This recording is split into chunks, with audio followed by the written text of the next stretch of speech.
Ayan mga kalori, sa magandang maga. Tayo ngayon ay nagpapainit ng ulam. Sabi ito, muli makalat yung bahay talaga. Hindi ako kapag inis dito, no? So nagtawag doon. Painit ako ng ulam natin. No? So ito ay paksiw na isda na matan yung tawag dito sa amin. Kasi ngayon magtatrabaho na ako sa mga kalori, sa Palayan ba. Andun, oh, dito sa kabila. Yan. Malapit lang sa bahay. Mag-almusal muna ako. Andun. Yun dun. Si baba. So, magkapas na ako ng damo doon ngayon kasi naulan na ng pakunti-kunti. Kung mapapansin nyo, basa yung yero. Naulan-ulan na siya. So, nataba na yung damo. Ang gagawin natin doon hawanan na natin, saka tabasin na natin yung para sakaling dumami na yung ulan. At saka ayusin na rin natin yung pagkuha ng pundasyon ng mga pilapil niya para kung sakali mag-ulan talaga ay magkaroon na ng tubig, no? Para mag-aararo na tayo so ayusin ko na yung mga bitak-bitak ng pilapil niya para makapundo na tayo ng tubig doon. Para sakaling tumuloy yung ulan, makapagpaararo tayo. Kinsa na kayo at tayo ay busy-busy. Saka thank you din pala dun sa maagang biyaya. Kakagising ko lang. So pagbasa ko ng cellphone ko ay meron biyayang dumating doon, pinadala ni ma'am sa akin sa ating solid na viewers din from Canada. Kahit na late na daw, ano na ngayon, May na, no? So pa-birthday niya pa rin daw sa akin. Kahit late na si madam talaga. Pero thank you so much talaga. At alam mo yung mga bagay naman na darating sa akin na ganyan, pupunta naman sa maayos, no? Hindi naman tayo nang susugal para sayangin yung mga bagay-bagay. So gamitin ko rin yun para makadagdag sa ating mga pangangailangan, kasi sa ngayon medyo hindi maganda yung flow ng ating maliit na pinagkakitaan dyan, kasi nga nasa tabi siya ng church. Alam niyo naman pag may Flores de Mayo, kaya naantala yung aming mga trabaho dyan. Tsaka daming piyesta dumaan. So yung mga naglalagari ng kahoy ay masyado walang delivery. Hindi makagawa-gawa, kaya nahirapan din ako mag-adjust talaga. So ganun pa man, unti-unti na tayong gagawa. At saka ayun, ibangan na lang ninyo yung mga pagka-busy na naman natin pagdating ng panahon. Mga kadoy, babay muna at ako ay mag-almusal lang. Bye-bye. Mga kadoy, ayan na yung araw.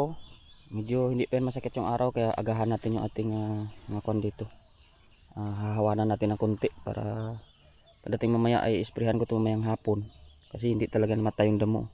Pero ngayon ay bawasan ko muna para medyo malinis-linis na tingnan. Ayan. So ito yung gagawin natin, palayan hanggang doon. Linisan ko yan hanggang mamayang hapon.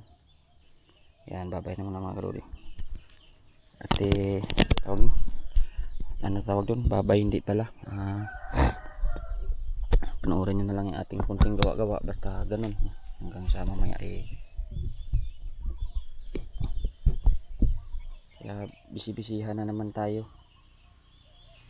Wala na tayong choice kasi tag-ano na talaga medyo umuulan-ulan na kasi mga karodoy, kaya kailangan na natin talaga mag trabaho. Hindi pa pwedeng hindi natin ito trabahuhin, kasi baka sakaling lumakas talaga yung ulan. Hindi, kailangan nagkuhan talaga tayo kapag tanim naman na.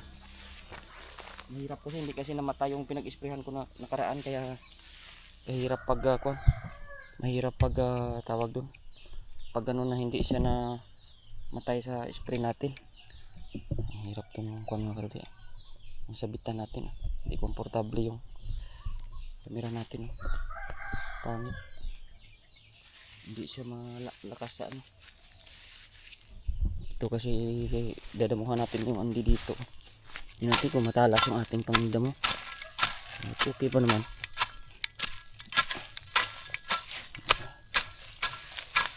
Matalas ng mga kadulo. Kunting ano lang.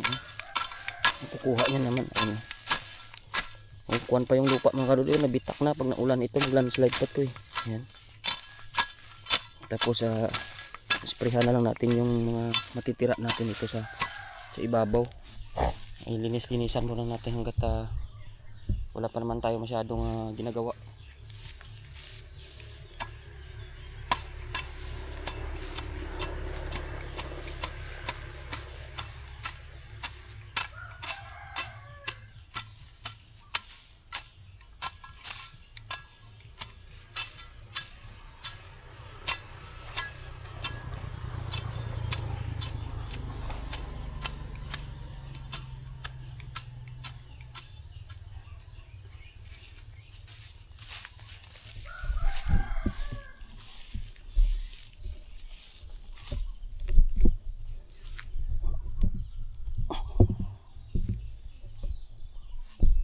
Iba talaga mga kadudoy ang tinatawag nating buhay probinsya.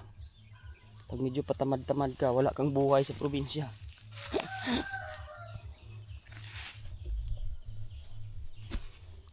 Ayan ang buhay probinsya mga kadudoy. Pag tamad ka, wala kang buhay sa probinsya pagdating sa kwan. Wala kang lalamunin.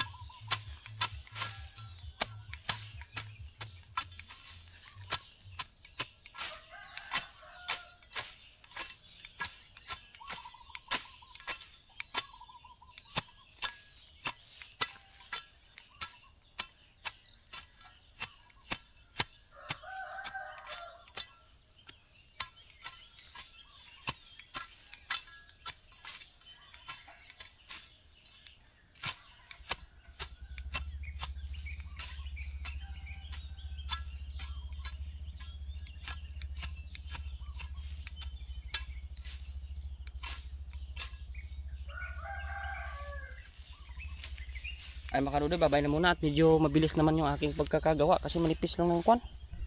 Ang bilis ko makapunta doon sa ano, sa dulo ba. So mamaya i-update ko na lang kayo sa matatapos ko dito at babay na muna gawa ng dire-diretso yung aking trabaho. Ayan, babay. So ito na mga kadudoy ang ating output. Oh. Ayan, output, sana all output. Ayan. So mabilis na naman natin natapos. Ayan yun, sa dulo. Ayan.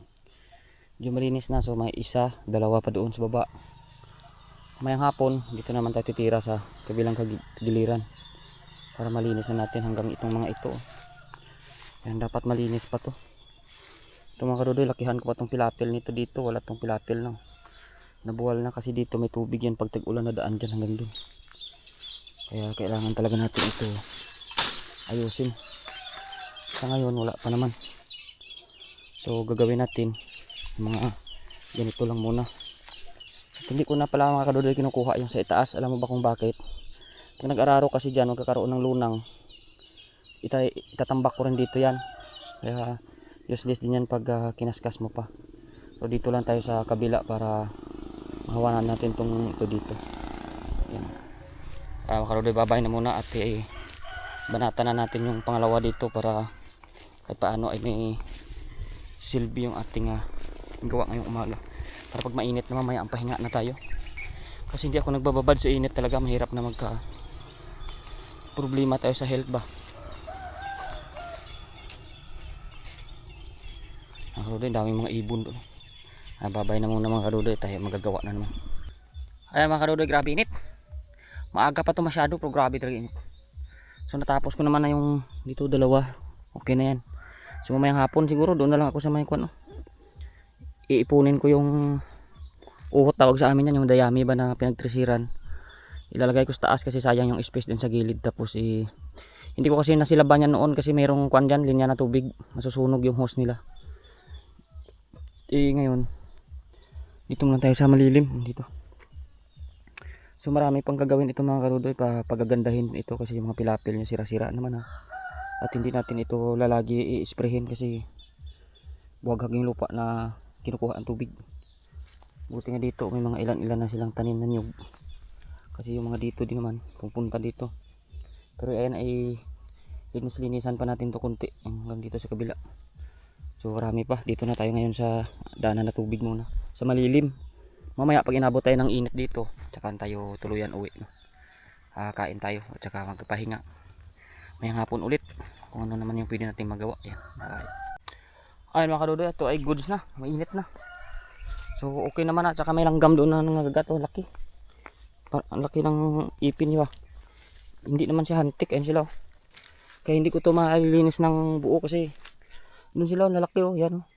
Parang mga anay na lalaki. Yung iba may mga pakpak. Masakit mga gat.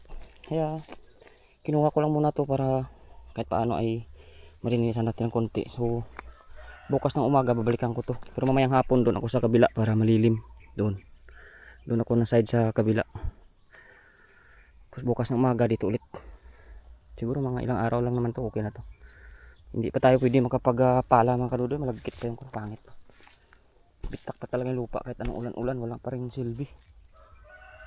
Ayan. Yan mga kadudoy, uwi na tayo. Habang tama. Almusal muna tayo. Tsaka mamaya may alis tayo. Ay mga kaluloy, tapos tayo mag gawa dun sa palayan. Kuha muna tayo ng buko dito sa likod ng bahay. Parang sarap. Iwan ko kung buko na ba kaya yan. Ayan, oh. Mababa lang yan. Ayan, doon na yung chicken natin. Oh. Yung nakaraan na mamuntik na siya mapulutan. Pero okay naman. Hindi natuloy. Kuha muna tayo mga kaluloy ng kwan. Ng buko. So mga ito pa kaluloy yung ating mga kakainin. Oh. Ay kinakuha na ng manok. Oh. Kinakuha ng manok. So ito pa yung ating mga palay na pambigas namin. Ayun naman yung nauna pa, last year pa to na crop. Ito yung nakuha natin ng last year pa. Ito hindi pa namin rin naubos. Ilang sako pa kaya ito. Yan pa oh, 3, 6, 9, 10, 11, nasa 12 pa dito. Ito jackpot, ito na binhi mga kaluloy. Masarap ang kanin nito, hybrid to eh.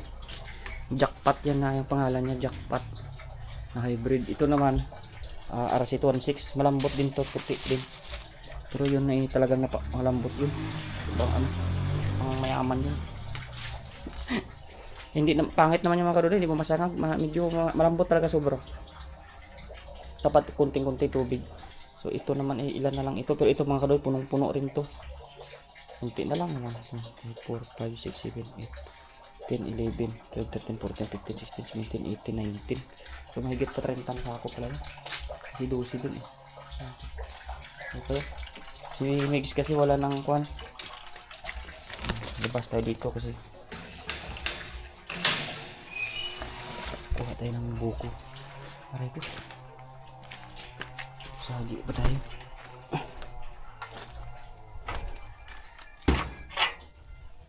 Kuha tayo ng loob. Yung dito yung mga akala nila magpapakain ako. Wala naman akong dalang pakain sa inyo.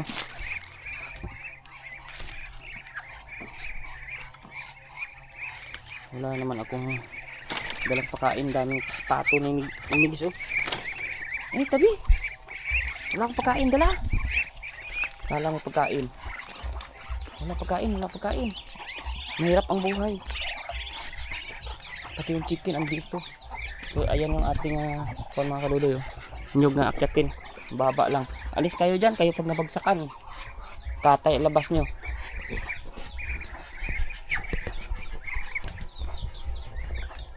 Sunod-sunod sila. Akala nila may dala tayong pakain sa kanila. Wala naman akong dala pakain.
Sobrang taas.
O di ba mga kadudoy, sobrang taas no. Katakot akyatin eh. Sobrang taas niya, katakot akyatin.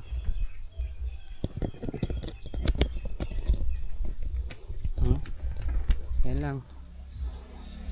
Baba lang yan. Kaya tanggalin natin itong dahon ng lilo.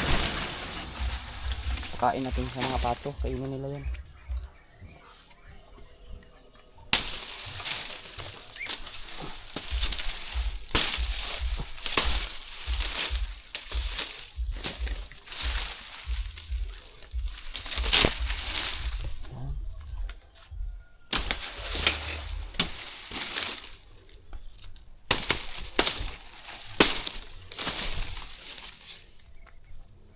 So, bitbitin natin ito mga kadudoy, ang nyug natin. Yan, babay na muna at tingnan naman ninyo sila doon, behave lang yung pato ni Migs doon. Yan. Tsaka yung mga maliit, ang galing din, nasilong agad sila dun sa silungan nila. Yan kadudoy, babay na. Ito na yung buko natin, 3 piraso.